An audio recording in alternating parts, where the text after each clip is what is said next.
Baik, selamat malam Bapak Ibu, Saudara yang saya kasihi, Shalom.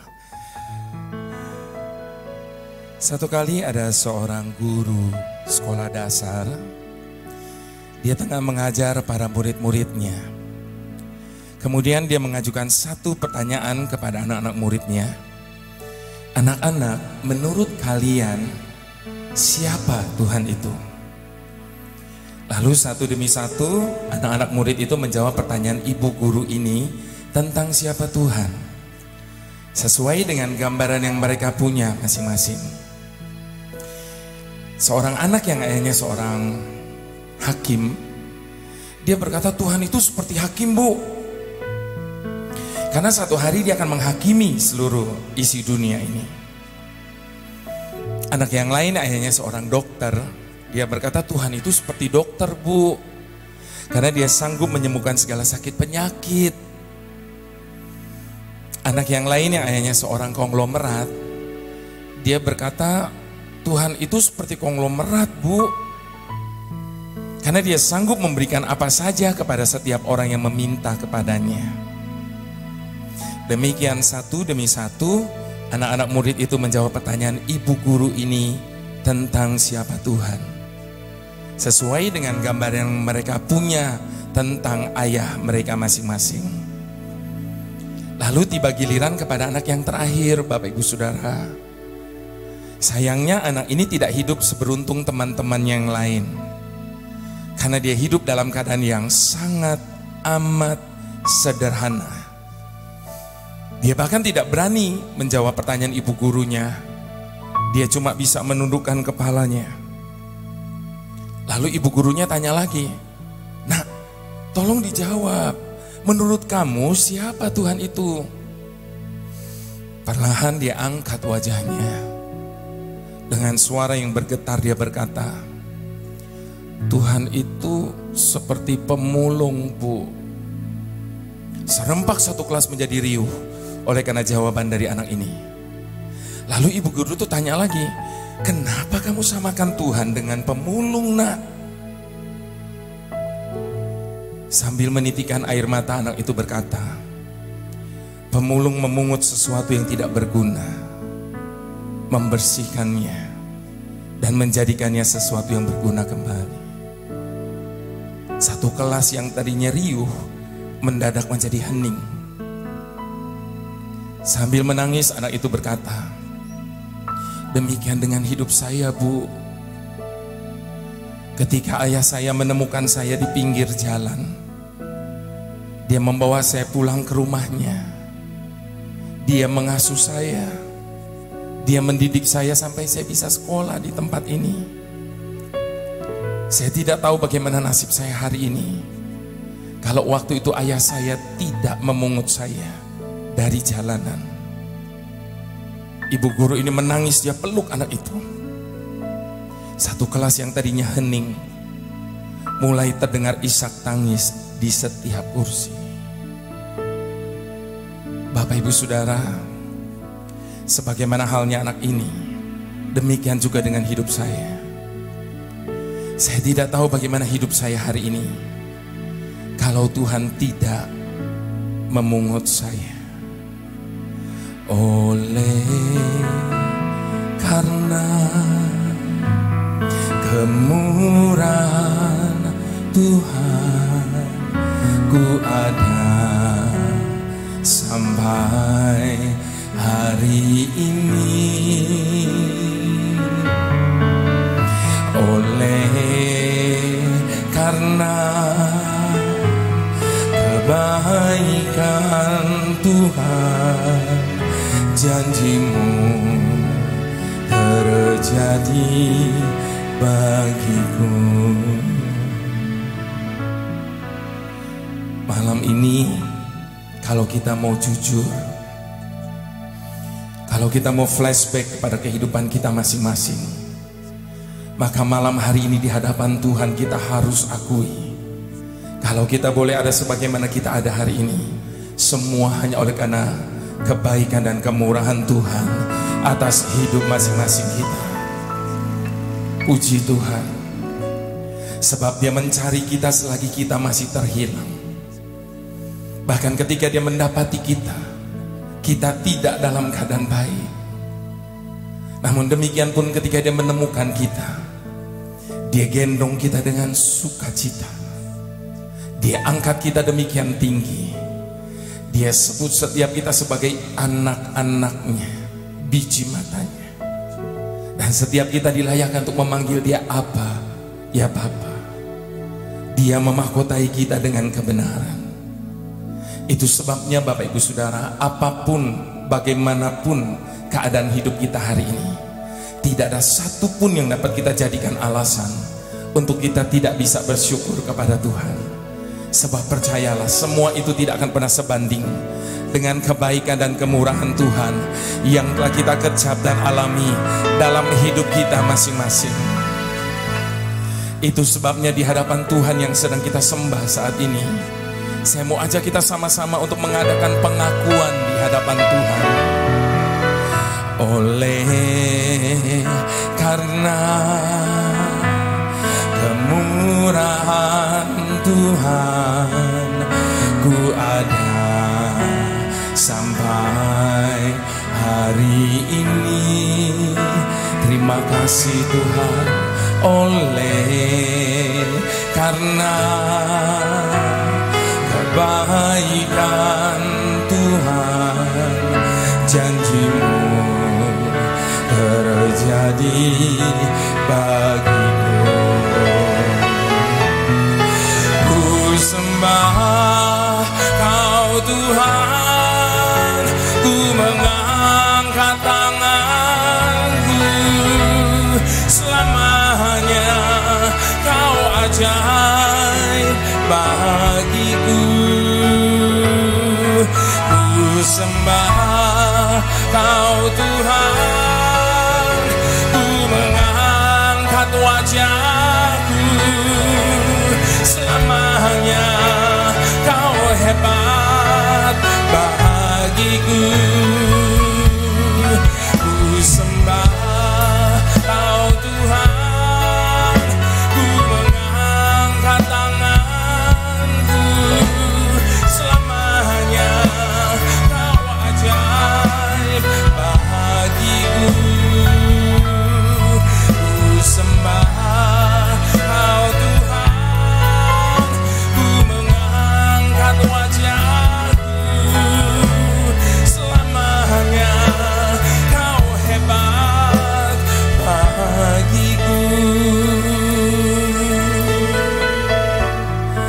Itu sebabnya Bapak Ibu Saudara, percayalah tidak akan pernah ada hidup yang lebih nikmat selain kita hidup di dalam kebaikan dan kemurahan Tuhan. Dan hanya oleh karena kebaikan dan kemurahan Tuhan itu juga, tahun ini saya boleh tiba di 20 years anniversary dari pelayanan saya. Jadi tahun ini tepat 20 tahun sudah Tuhan mempercayakan pelayanan ini buat saya. Puji Tuhan Bapak Ibu Saudara. Dengan 35 album dan total 65 CD. Tetapi saya ingat ketika awal-awal saya rekaman Bapak Ibu Saudara, saya ditertawakan banyak orang. Bahkan pada saat album-album pertama-tama saya diedarkan, produser saya berkata begini sama saya, Jeffrey, pada saat album-album pertama-tama kamu diedarkan, distributor kita yang di Jawa Tengah berkata begini sama saya, Johan, kamu tidak salah kasih penyanyi album ini. Bahkan para backing vokal saya, mereka akhirnya mengadakan pengakuan Bapak Ibu Saudara.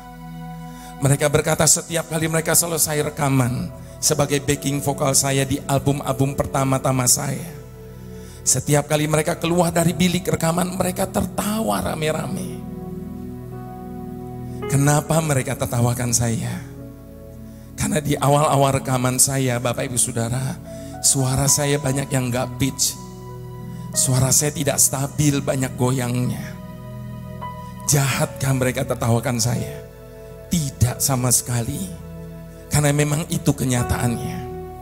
Bahkan malam hari ini di hadapan Bapak Ibu Saudara, saya mau mengadakan pengakuan. Dan saya tidak pernah malu untuk mengakui ini. Bahkan bagi saya ini sebuah keharusan. Karena saya harus buktikan kepada setiap orang, yang hebat bukan saya, tapi tangan yang memakai dan memegang hidup saya. Itu yang hebat, Bapak Ibu Saudara. Malam ini saya buat pengakuan. Sampai detik ini saya nyanyi dengan teknik vokal yang salah. Itu sebabnya suara saya gampang sekali serak seperti ini. Terlebih lagi ketika pelayanan sudah sambung menyambung. Sampai detik ini saya nyanyi dengan teknik pernafasan yang salah. Yang betul harusnya pakai diafragma, tapi saya pakai pernafasan dada.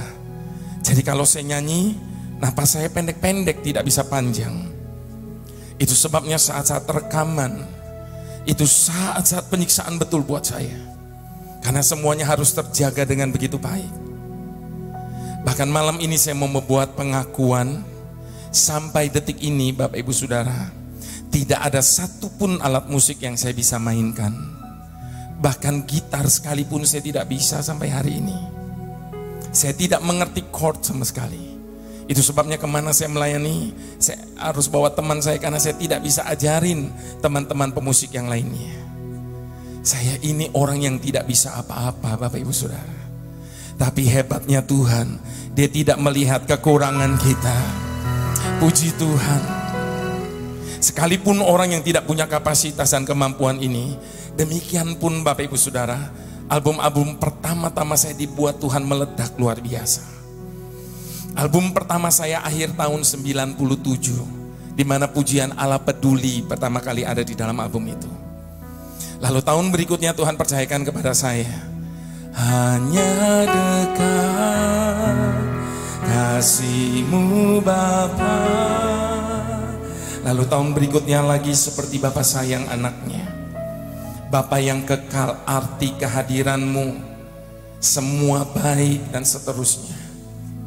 Pada waktu album-album pertama-tama saya dibuat, Tuhan meledak luar biasa. Saat itu saya sempat tanya sama Tuhan, Tuhan, suara saya kan begini, kok Tuhan buat seperti itu? Saat itu Tuhan berkata begini sama saya, Bapak Ibu Saudara, justru lewat hidupmu aku ingin berbicara kepada setiap orang yang merasa dirinya hebat, yang merasa dirinya mampu, supaya mereka tidak usah macam-macam. Karena kalau mereka macam-macam, model yang seperti kamu pun aku tetap bisa pakai. Puji Tuhan Bapak Ibu Saudara.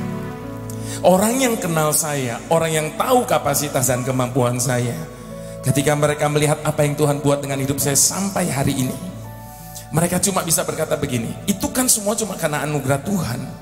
Dia itu kan orang yang gak bisa apa-apa.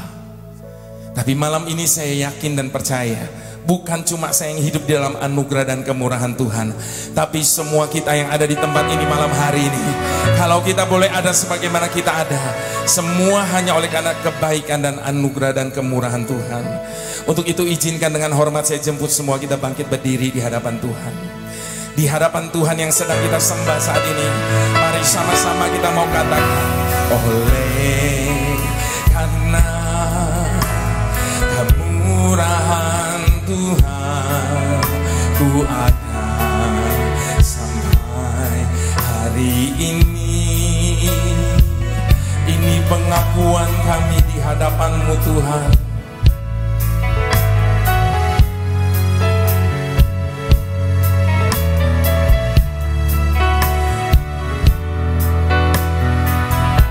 Sama-sama kita katakan, ku sembah Kau Tuhan, ku mengangkat wajahku, selamanya Kau ajaib bagiku. Ku sembah Kau Tuhan, ku mengangkat wajahku, selamanya hebat bagiku.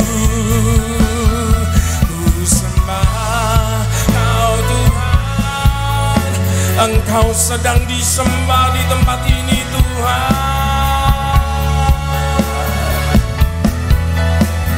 Cuma ini yang dapat kami buat untuk membalas segala kebaikan dan kemurahan-Mu.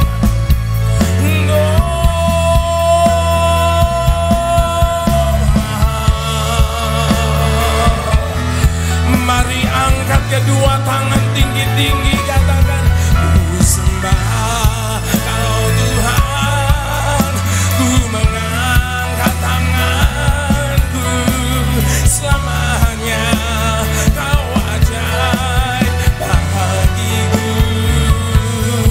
Ku sembah Kau Tuhan, ku mengangkat wajahku, selamanya Kau hebat. Ku sembah Kau Tuhan,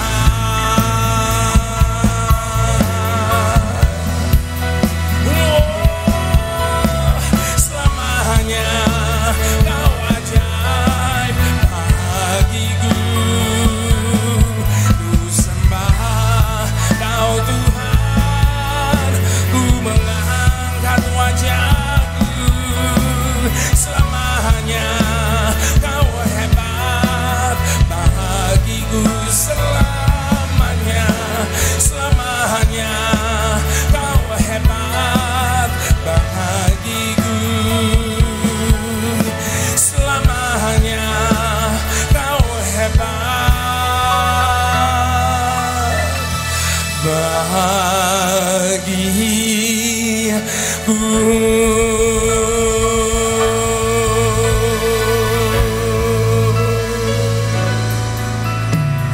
Semua baik, semua baik, segala yang telah Kau perbuat di dalam hidupku. Semua baik, sungguh teramat baik. Kau jadikan hidupku berat, semuanya baik.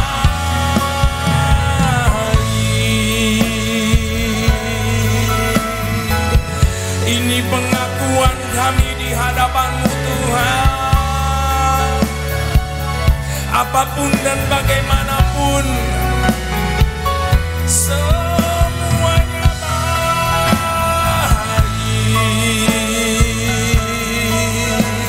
Sungguh teramat baik. Kau jadikan hidupku berat. Yang setuju angkat sekali lagi kedua tangan tinggi-tinggi di hadapan Tuhan.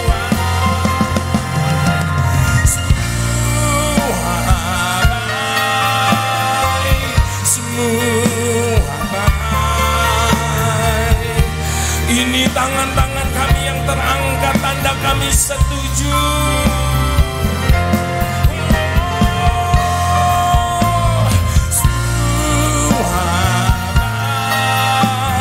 Sungguh teramat baik. Kau jadikan hidupku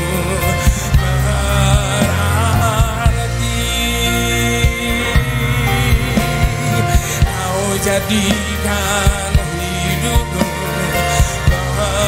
berarti.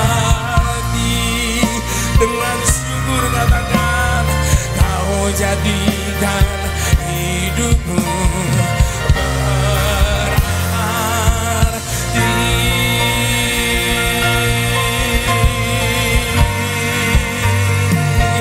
Engkau baik.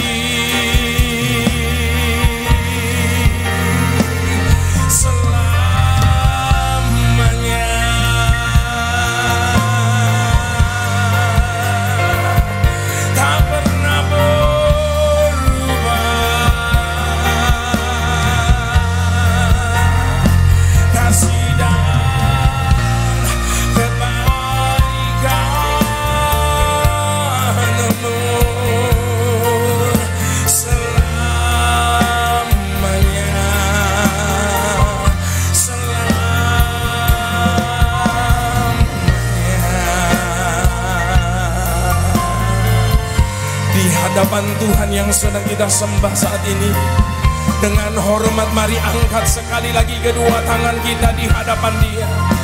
Perkatakan kasih dan kebaikan yang telah kita kecap dan alami dalam hidup kita masing-masing. Kemurahan dan anugerah-Nya.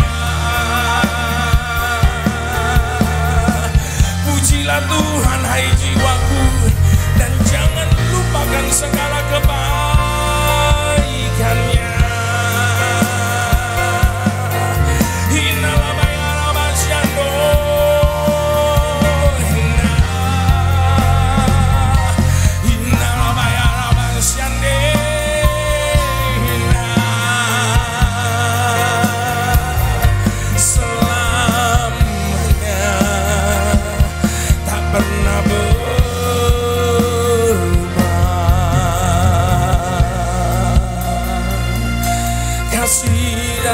Setiamu selamanya,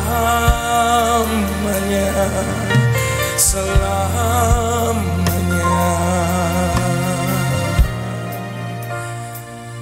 Di hadapan-Mu malam ini Tuhan, bukan hanya untuk perkara yang sudah dapat kami mengerti, yang terjadi atas hidup kami katakan yang Kau buat itu baik.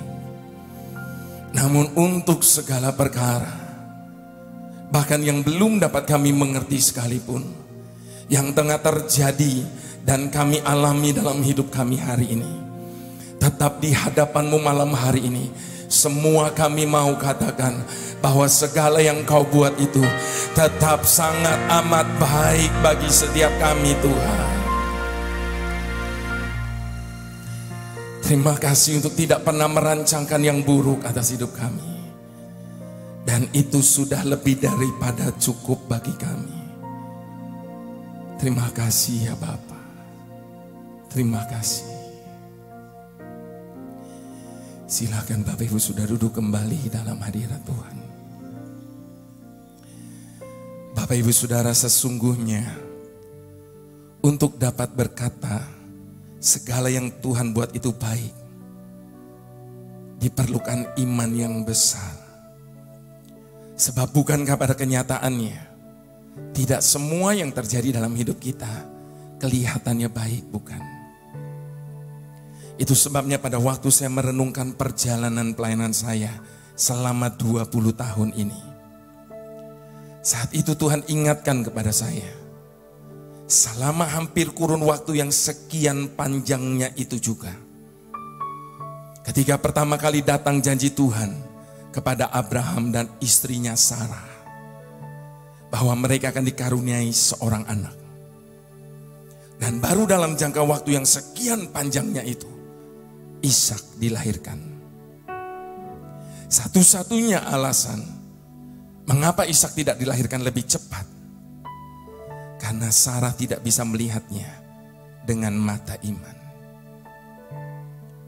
Itu sebabnya Bapak Ibu Saudara, adakah hari ini kita sedang memiliki janji Tuhan yang menuntut kita untuk menunggu dan tetap percaya.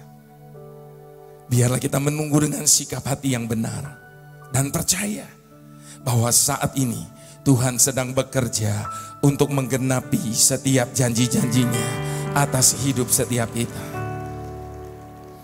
Entah kita bisa lihat atau tidak apa yang Tuhan sedang kerjakan, namun percayalah Bapak Ibu Saudara, di belakang kita Dia tengah menempatkan potongan-potongan impian kita pada waktu dan tempat yang tepat bagi kita. Itu sebabnya walau jawaban doa kadang terasa begitu lama sekali, namun percayalah, Tuhan pasti sudah mendengar setiap seruan hati kita kepadanya. Walau jawaban doa seringkali tidak instan, Tuhan tidak akan pernah terlambat untuk menyatakan rencana dan menggenapi setiap janji-janjinya atas hidup kita. Walau jawaban doa kadang membuat kita merasa jenuh, Tuhan bukanlah manusia sehingga Dia berdusta. Sebab Dia berjanji, Dia akan menjadikan segala sesuatu indah pada waktunya bagi setiap kita yang selalu percaya. Bahkan di saat jawaban doa Seringkali tidak sesuai dengan apa yang kita harapkan. Namun percayalah Bapak Ibu Saudara, Tuhan selalu memberi yang jauh lebih baik dari apa yang pernah kita bayangkan dalam hidup ini. Sebab Tuhan tidak pernah bekerja secepatnya, tetapi Tuhan selalu bekerja setepatnya. Setepat waktu dan saatnya bagi setiap kita yang selalu mengandalkannya. Sebab waktu Tuhan bukan waktu kita. Jangan sesali keadaannya. Untuk semua ada waktu Tuhan. Tetap setia mengandalkannya. Sekali lagi dengan iman. Waktu Tuhan bukan waktu kita. Jangan sesali keadaannya.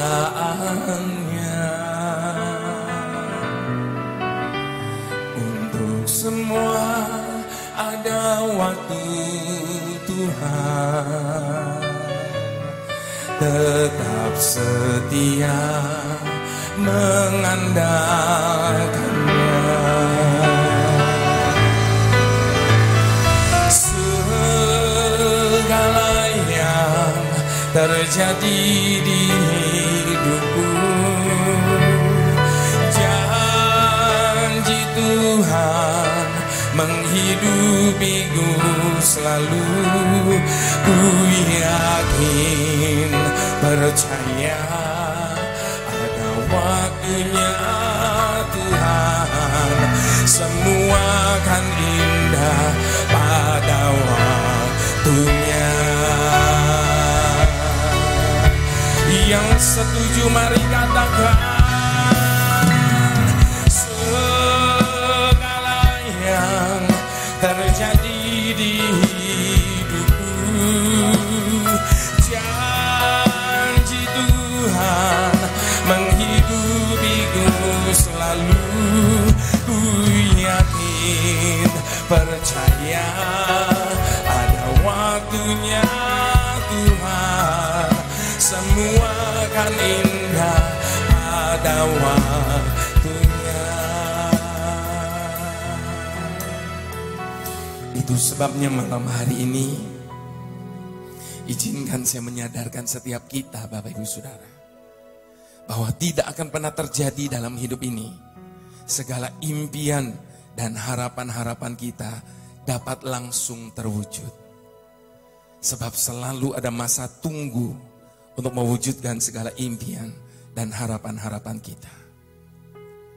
Bapak Ibu Saudara, ingat ketika bangsa Israel dijanjikan tanah perjanjian, mereka harus menunggu bahkan berputar di padang gurun 40 tahun lamanya. Padahal sesungguhnya hanya dibutuhkan waktu 2 minggu Bapak Ibu Saudara untuk melakukan perjalanan dari Mesir ke Israel. Tetapi mengapa bangsa Israel harus menunggu bahkan berputar di padang gurun 40 tahun lamanya? Satu ketika Lazarus sakit dan hampir mati. Lalu Tuhan Yesus diminta untuk segera datang. Bukannya segera datang, Tuhan Yesus malah memilih untuk tinggal beberapa hari lagi lamanya di kota itu. Dan ketika dia merasa sudah waktunya bagi dia, maka Tuhan Yesus berangkat ke tempat di mana Lazarus ada. Dari kejauhan semua orang berkata terlambat. Tuhan Yesus terlambat datang. Kalau waktu itu kami minta Tuhan langsung datang, Lazarus tidak sampai mati Tuhan. Tetapi sekarang Tuhan baru datang. Lazarus sudah busuk dagingnya.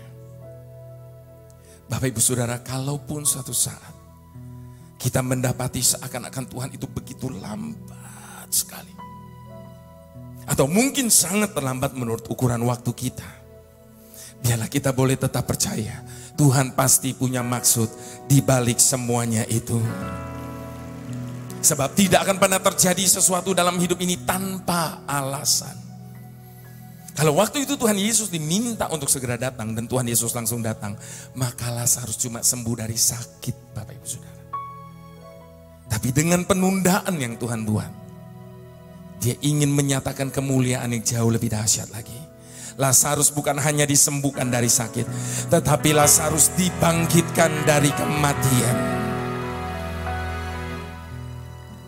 Itu sebabnya Bapak Ibu Saudara, di saat kita sedang menunggu, biarlah kita boleh tetap percaya. Seringkali Tuhan membuat penundaan-penundaan dalam hidup kita. Kenapa sih Tuhan selalu membuat penundaan? Kenapa Tuhan tidak langsung kabulkan saja permintaan kita? Ada dua alasan Bapak Ibu Saudara. Mengapa seringkali Tuhan membuat penundaan atas hidup kita? Yang pertama, karena Dia sedang mempersiapkan diri kita untuk menerima kebenaran janji Tuhan itu. Ada banyak orang tidak siap ketika Tuhan ingin menyatakan rencananya dan menggenapi setiap janji-janjinya atas hidup mereka. Bangsa Israel tidak pernah siap. Bayangkan Bapak Ibu Saudara, 40 tahun. Kurang bukti apa penyertaan Tuhan? Tiang awan, tiang api. Kurang bukti apa pemeliharaan Tuhan? Namun setiap kali habis mengalami pertolongan Tuhan, menggerutu lagi. Setiap kali habis mengalami mujizat dari Tuhan, berkeluh kesah lagi. Itu sebabnya malam hari ini izinkan saya mengingatkan setiap kita. Berhenti mengeluh sama Tuhan. Berhenti komplain sama Tuhan. Sebab semua itu hanya akan memperpanjang masa penundaan. Itu sebabnya di saat sedang mengalami penundaan, biarlah kita menunggu dengan sikap hati yang benar. Yang pertama, jangan takut Bapak Ibu Saudara. Sebab rasa takut membuat kita tinggal di dalam keraguan-raguan. Dan sekali lagi, rasa takut memperpanjang masa penundaan. Yang kedua, jangan pernah menjadi kecewa. Kalaupun pada akhirnya ternyata Tuhan memiliki rencana yang berbeda dari apa yang kita harapkan dalam hidup ini. Sebab percayalah Bapak Ibu Saudara, apapun yang Tuhan rancangkan bagi kita pasti jauh lebih sempurna dari apa yang pernah kita bayangkan dalam hidup ini. Itu sebabnya yang setuju, mari sama-sama di hadapan Tuhan kita mau katakan sekali lagi. Waktu Tuhan bukan waktu kita. Jangan sesali keadaannya. Untuk semua ada waktu Tuhan. Tetap setia mengandalkannya. Segala yang terjadi di hidupku, janji Tuhan menghidupiku selalu. Ku yakin, percaya ada waktunya Tuhan. Semua kan indah pada waktunya. Dengan iman segala yang terjadi di hidupku, janji Tuhan menghidupiku selalu. Ku yakin, percaya ada waktunya Tuhan. Semua kan indah pada waktunya. Yang setuju katakan, segala yang terjadi di hidupku, janji Tuhan menghidupiku selalu. Ku yakin, percaya ada waktunya Tuhan. Semua kan indah pada waktunya. sekali lagi dengan iman. Segala yang terjadi di hidupku, janji Tuhan menghidupiku selalu. Ku yakin, percaya, ada waktunya Tuhan, semua kan indah pada waktu. Yang setuju angkat tinggi-tinggi kedua tangan, katakan janjimu Tuhan. Janjimu seperti fajar pagi hari, yang tiada pernah terlambat bersinar. Cintamu seperti sungai yang mengalir, dan ku tahu betapa dalam janjimu Tuhan. Ini kepercayaan kami di hadapan-Mu malam ini Tuhan. Tidak pernah terlambat pertolongan-Mu, cinta-Mu,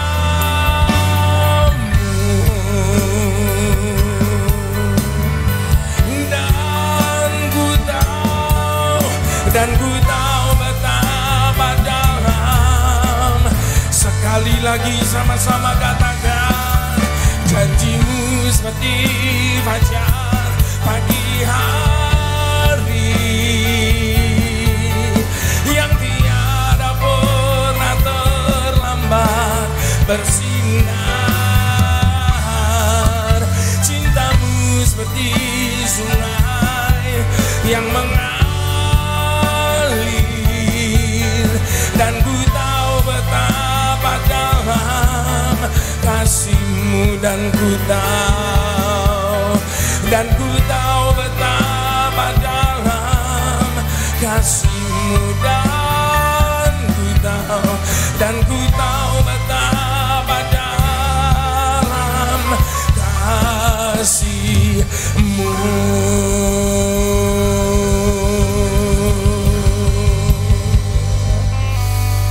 Kita semua tahu betul betapa panjang, lebar, tinggi, dan dalamnya kasih Tuhan atas hidup kita. Bahkan dengan iman kita percaya bahwa tidak akan pernah kita dibiarkan Tuhan bergumul sendiri dalam hidup ini. Namun yang menjadi pertanyaannya malam hari ini Bapak Ibu Saudara, kenapa sekalipun kita sudah tahu betul akan hal itu, kenapa sekalipun kita sudah percaya akan semua hal itu, kita masih saja sering merasa tidak berdaya, mudah terpuruk, dan menyerah kalah.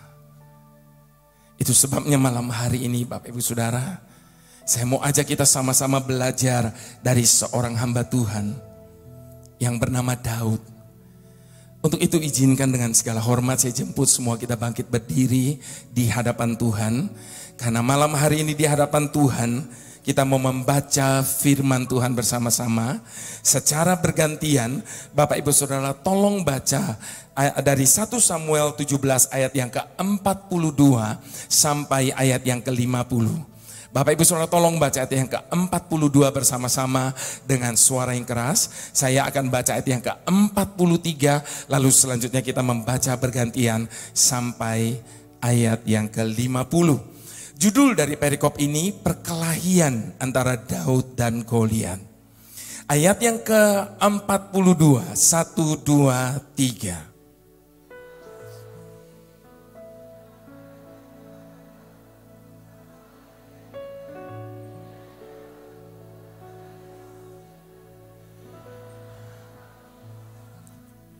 Orang Filistin itu berkata kepada Daud, "Anjingkah aku, maka engkau mendatangi aku dengan tongkat." Lalu demi para allahnya, orang Filistin itu mengutuki Daud.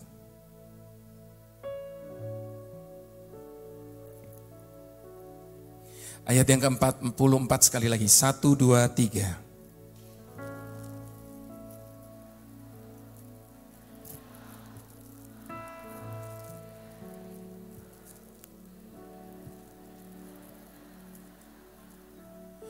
Tetapi Daud berkata kepada orang Filistin itu, engkau mendatangi aku dengan pedang dan tombak dan lembing. Tetapi aku mendatangi engkau dengan nama Tuhan semesta alam, Allah segala barisan Israel yang kau tantang itu.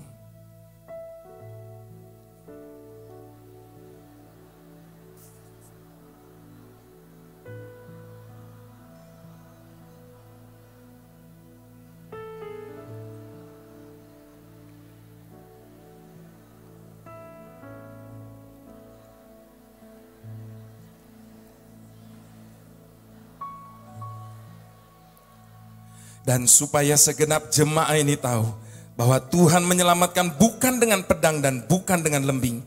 Sebab di tangan Tuhanlah pertempuran dan ia pun menyerahkan kamu ke dalam tangan kami.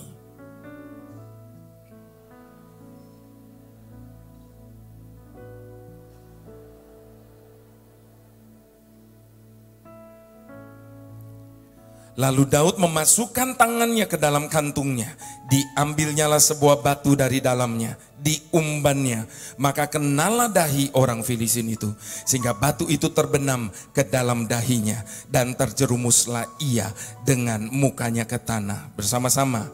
Demikianlah Daud mengalahkan orang Filistin itu dengan umban dan batu. Ia mengalahkan orang Filistin itu dan membunuhnya tanpa pedang di tangannya. Amin. Silakan Bapak Ibu Saudara duduk kembali. Bapak Ibu Saudara, mau dipandang dari segi apapun, maka pertempuran antara Daud dan Goliat adalah sebuah pertempuran yang sama sekali tidak seimbang. Mengapa saya katakan tidak seimbang? Karena Daudnya masih remaja, kerjanya hanya sebagai penggembala, pipinya pun masih kemerah-merahan.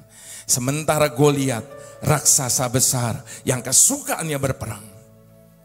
Terlebih lagi ketika Goliat mendatangi Daud, dia datang dengan kata-kata intimidasi kepada Daud. Anjingkah aku sehingga engkau mendatangi aku dengan tongkat.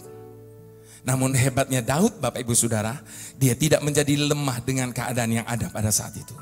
Dan lebih hebatnya lagi, Daud tidak mau menyetujui setiap kata-kata intimidasi yang ditujukan kepadanya. Bahkan dengan segera Daud lari ke barisan paling depan untuk menjumpai orang Filistin itu. Bapak Ibu Saudara, mengapa Daud bisa begitu berani? Keberanian Daud bukan tanpa alasan. Karena di bagian yang lain dia berkata, kalau Tuhan telah melepaskan aku dari cakar singa dan cakar beruang, maka aku terlalu percaya dia juga pasti akan melepaskan aku dari tangan orang Filistin itu. Daud tidak menunggu Goliat mendatangi dia, tetapi dengan segera dia mendatangi Goliat dan merobohkannya. Malam ini saya mau tanya Bapak Ibu Saudara, setiap kali kita melihat diri kita, apa yang kita lihat? Bukankah setiap kali kita melihat diri kita, yang kita lihat cuma kekurangan kita, kelemahan kita, ketidakberdayaan kita, ketidaksempurnaan kita? Bukankah itu saja yang kita lihat? Namun bersyukur Bapak Ibu Saudara, karena berbeda ketika Tuhan melihat setiap kita. Sebab ketika Tuhan melihat setiap kita, apa yang Tuhan lihat? Ketika Tuhan melihat setiap kita, Dia melihat potensi yang ada di dalam diri kita. Dia tidak mempersoalkan segala kekurangan kita, yang Dia lihat potensi yang ada di dalam diri kita. Ketika Tuhan melihat setiap kita, Dia melihat bagaimana hidup kita ketika kita ada di dalam tangannya. Ketika Tuhan melihat diri kita, Dia melihat seperti apa hidup kita ketika kita ada di dalam rencananya. Satu kali Bapak Ibu Saudara, ada seorang anak laki-laki pulang sekolah. Dia membawa sepucuk surat dari kepala sekolahnya yang ditujukan untuk mamanya. Setibanya di rumah dia berkata kepada mamanya, kepala sekolah memberikan surat ini kepadaku dengan pesan, surat ini hanya boleh dibaca oleh mama seorang. Dengan tangan gemetar sang mama menerima surat itu, merobek amplop surat itu dan membaca isi surat itu. Sesaat kemudian dia menangis. Setelah itu dia baca ulang isi surat itu dengan suara yang keras di depan anaknya. Anakmu terlalu jenius Sementara sekolah kami begitu sederhana, sehingga tidak ada satu orang pun guru yang sanggup untuk mengajari anakmu ini. Untuk itu kami kembalikan dia kepadamu. Tahun berganti tahun, Bapak Ibu Saudara. Sang mama pun sudah meninggal.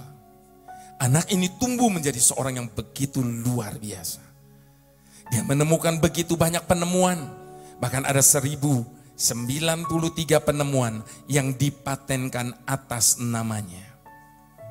Dan salah satu penemuannya yang paling fenomenal bagi bumi ini adalah dialah penemu listrik dan lampu. Dan anak laki-laki ini bernama Thomas Alva Edison. Pada suatu hari tanpa disengaja, Thomas Alva Edison membuka laci yang ada di kamar mamanya dan menemukan kembali surat yang pernah diberikan kepala sekolahnya pada waktu itu. Dengan hati berdebar, Thomas Alva Edison mengambil surat itu dan membaca isi surat yang sesungguhnya. Anakmu mengalami kelainan jiwa. Untuk itu kami tidak akan pernah mengizinkan dia kembali ke sekolah ini. Setelah membaca isi surat yang sesungguhnya itu, Thomas Alva Edison menangis berjam-jam. Lalu dia ambil buku hariannya. Lalu dia tulis di buku hariannya, Thomas Alva Edison, seorang anak yang mengalami kelainan jiwa, telah diubah hidupnya oleh seorang pahlawan, yaitu mamanya sendiri, menjadi orang yang paling jenius sepanjang masa. Bapak Ibu Saudara, malam hari ini izinkan saya berkata, nilai kita tidak datang dari apa yang orang-orang katakan tentang kita. Kalau mau bicara tentang apa kata orang, maka kisah tentang Thomas Alva Edison mungkin akan jadi berbeda. Kalau cuma mau dengar apa kata orang, maka percayalah Bapak Ibu Saudara, tidak akan pernah ada Jeffrey S. Chandra di tahun yang ke-20 ini. Kalau Daud setuju dengan kata-kata intimidasi yang ditujukan Goliat kepadanya, maka kisah tentang Daud dan Goliat mungkin juga akan jadi berbeda.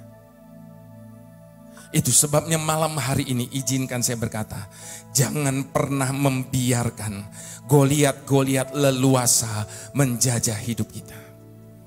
Ada terlalu banyak orang ketika menghadapi gunung-gunung persoalan, raksasa-raksasa kehidupan, gunung-gunung masalah dalam hidup mereka, mereka memilih untuk lari dan kalah sebelum tanding. Malam hari ini sekali lagi izinkan saya berkata, jangan pernah membiarkan Goliat-Goliat leluasa menjajah hidup kita. Pilihannya cuma ada satu, Bapak Ibu Saudara.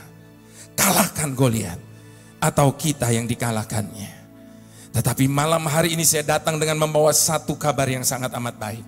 Bapak Ibu Saudara dengar, walau ada 1000 tangan manusia yang berusaha untuk menarik kita agar kita terjatuh, percayalah, itu tidak bisa melawan satu tangan Tuhan yang sanggup untuk mengangkat kita dan membawa kita dari satu kemenangan kepada kemenangan-kemenangan lainnya. Kuasa-Mu nyata di dalam kelemahanku, kekuatan-Mu menopang seluruh hidupku. Dari mana datang pertolonganku? Hanya Yesus pertolonganku. Engkaulah sumber kekuatan hatiku, tempat persembunyianku. Engkau penolong di saat susahku, tempat perlindunganku.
Bapak Ibu Saudara, rasa aman bukan baru kita rasakan hanya ketika kita tidak dalam keadaan yang berbahaya.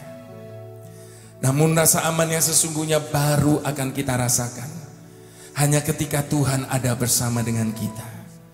Sebab Dialah tempat perlindungan bagi kita. Dialah satu-satunya penolong dalam hidup kita. Dia sauh bagi jiwa kita. Dia menara dan perisai bagi masing-masing kita. Itu sebabnya ketika Tuhan sedang meletakkan tantangan dan rintangan di depan langkah kita hari ini, Dia ingin kita tidak hanya sekedar memikirkannya. Sebab ada terlalu banyak orang ketika menghadapi tantangan, rintangan, masalah dalam hidup mereka, mereka cuma sibuk memikirkannya. Padahal hanya dengan memikirkan itu tidak akan mengubah keadaan. Bahkan seringkali justru memperburuk keadaan. Bahkan ketika Tuhan sedang meletakkan tantangan dan rintangan di depan langkah kita hari ini, Dia ingin kita tidak hanya sekedar mendoakannya. Tetapi ketika Tuhan sedang meletakkan tantangan dan rintangan di depan langkah kita hari ini, Dia ingin kita untuk menghadapinya. Sama seperti Daud menghadapi Goliat. Semustahil apapun keadaan yang ada di depan kita, percayalah, bersama dengan Tuhan kita cakap menanggung segala perkara. Itu sebabnya mari sekali lagi dengan hormat izinkan saya jemput semua kita bangkit berdiri di hadapan Tuhan. Di hadapan Tuhan yang sedang kita sembah saat ini, mari sama-sama sekali lagi kita mau katakan, kuasa-Mu nyata di dalam kelemahanku, kekuatan-Mu menopang seluruh hidupku. Dari mana datang pertolonganku? Hanya Yesus pertolonganku. Engkaulah sumber kekuatan hatiku, tempat persembunyianku. Engkau penolong di saat susahku, tempat perlindunganku. Kau menara dan perisai di hidupku. Hanya Engkaulah Tuhan, Engkaulah sumber kekuatan hatiku, tempat persembunyianku. Engkau penolong di saat susahku, tempat perlindunganku. Kau menara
Angkat kedua tangan setinggi-tingginya, naikkan doa Yabes. Kiranya Engkau memberkati aku berlimpah-limpah. Kami terima dan memperluas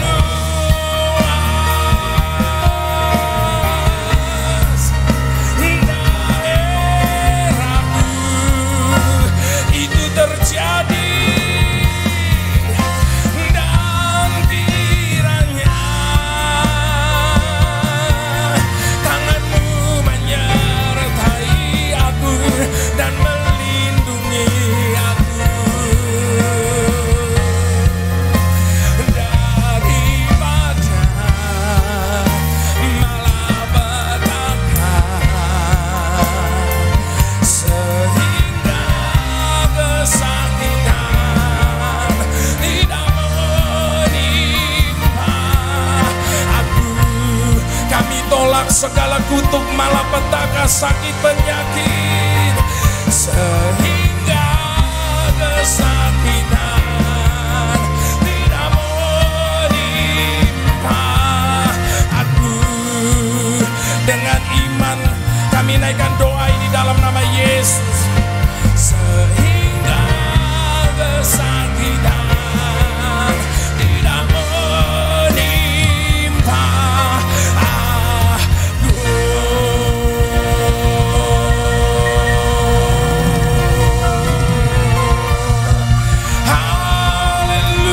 Haleluya. Mari sorakan haleluya. Yang lebih keras lagi sama-sama. Haleluya.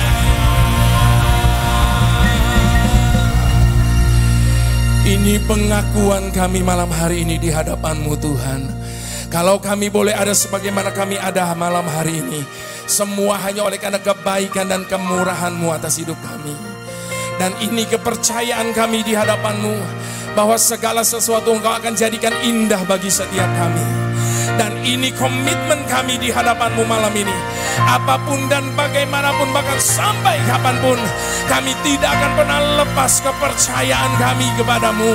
Yang setuju dan percaya, mari sama-sama kita katakan amin. Haleluya. Puji Tuhan. Silakan Bapak Ibu Saudara duduk kembali. Saya mau menutup pelayanan saya malam hari ini dengan satu pertanyaan Bapak Ibu Saudara. Berapa banyak Bapak Ibu Saudara seringkali mendengar ada orang berkata begini, namanya juga hidup. Hidup itu kan seperti roda. Kadang ada di atas, kadang ada di bawah. Sering dengar perkataan ini Bapak Ibu Saudara. Malam ini izinkan saya berkata, jangan mau setuju dengan kata-kata negatif ini. Sekali kita setuju, jangan pernah salahkan Tuhan kalau hidup kita kemudian turun ke bawah. Sebab apa yang kita imani, apa yang kita percaya, bahkan apa yang kita sepakati di muka bumi ini, itu akan terjadi. Jadi daripada setuju dengan kata-kata negatif ini, lebih baik setuju dengan janji Tuhan atas hidup kita. Apa yang firman Tuhan janjikan tentang hidup kita? Dia berkata, engkau akan menjadi kepala dan bukan ekor. Engkau akan terus naik dan tidak akan pernah turun. Mungkin malam hari ini ada di antara Bapak Ibu Saudara justru tengah protes dalam hati. Aduh sudahlah, hidup itu realistis sajalah. Mana ada sih hidup di atas terus? Ada Bapak Ibu Saudara. Kalau tidak ada berarti firman Tuhan salah ini Bapak Ibu Saudara. Padahal dengan iman kita percaya firman Tuhan itu ya dan amin. Kalau firman Tuhan berkata engkau akan terus naik dan tidak akan pernah turun, itu pasti akan terjadi. Namun sayangnya Bapak Ibu Saudara, itu terjadi bagi semua orang percaya. Tapi hanya terjadi bagi orang yang benar-benar percaya. Zaman boleh sama, keadaan boleh sama, situasi boleh sama. Orang boleh bilang tahun ini tahun yang sulit, ekonomi lagi turun dan sebagainya. Tapi dengan mata kepala kita sendiri, kita akan menyaksikan bagaimana tangan Tuhan akan membuat perbedaan atas hidup masing-masing kita. Sebab firman Tuhan berjanji, aku akan membuat perbedaan. di antara orang-orang yang beribadah kepadaku dengan orang-orang yang tidak beribadah kepadaku. Harus ada beda Bapak Ibu Saudara. Sebab kita menyembah Tuhan yang hidup, yang di dalamnya tidak ada perkara yang mustahil. Jadi malam ini saya mau mengucapkan selamat menikmati hidup di dalam kebaikan dan kemurahan Tuhan.